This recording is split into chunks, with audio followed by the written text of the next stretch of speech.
Voici une description approfondie en français, sans titre ni sous-titre, à propos du missile Storm Shadow, appelé SCALPEG en France, tel qu'il est employé par l'armée française en 2025 à 2026.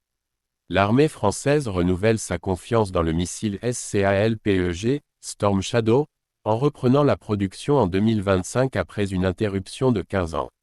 Cette décision vise à reconstituer ces stocks qui ont été largement utilisés en Ukraine, tout en préparant l'arrivée d'une version modernisée supplantée par le programme franco-britannique, Future Cruise, Anti-Ship Weapon, FCASW.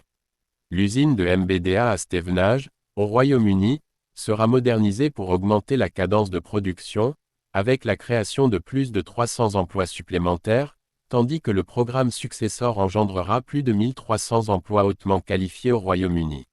Le SCALPEG, employé par l'armée de l'air et de l'espace, pèse environ 1300 kg, dont une ogive pénétrante broach de 450 kg conçue pour neutraliser des sites extrêmement protégés comme des bunkers, des centres de commandement, des ponts ou des infrastructures industrielles critiques.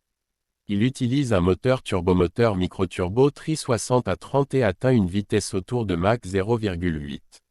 Sa portée pour les versions nationales atteint environ 560 km, tandis que la version export plafonne à environ 250 km. En usage opérationnel, SCALPEG a joué un rôle stratégique dans le conflit en Ukraine, notamment en frappant des positions russes profondes comme le dépôt d'armes de Bryansk ou la base navale russe en Crimée, provoquant le retrait partiel de la flotte de la mer Noire. Ces frappes ont montré sa capacité à contourner des systèmes de défense sophistiqués. Suite à cette utilisation, l'armée française et ses alliés ont décidé de renforcer leurs moyens, non seulement en commandant de nouveaux missiles SCALPEG, mais aussi en lançant la nouvelle génération FCASW, qui associera deux concepts complémentaires, un missile subsonique ultra discret, TP-15, et un missile supersonique très manœuvrable, RJ-10, capable d'attaque anti-surface ou anti-navire. Ces missiles devraient entrer en service entre la fin des années 2020 et le début des années 2030. Le programme FCASW est conçu pour intégrer des atouts technologiques majeurs, guidage multimode incluant GPS, inertiel, imagerie infrarouge, radar actif et laser, capacité de reprogrammation en vol, tactique de drone en essaim ou coopérative, ainsi qu'une meilleure furtivité et résistance aux contre-mesures électroniques.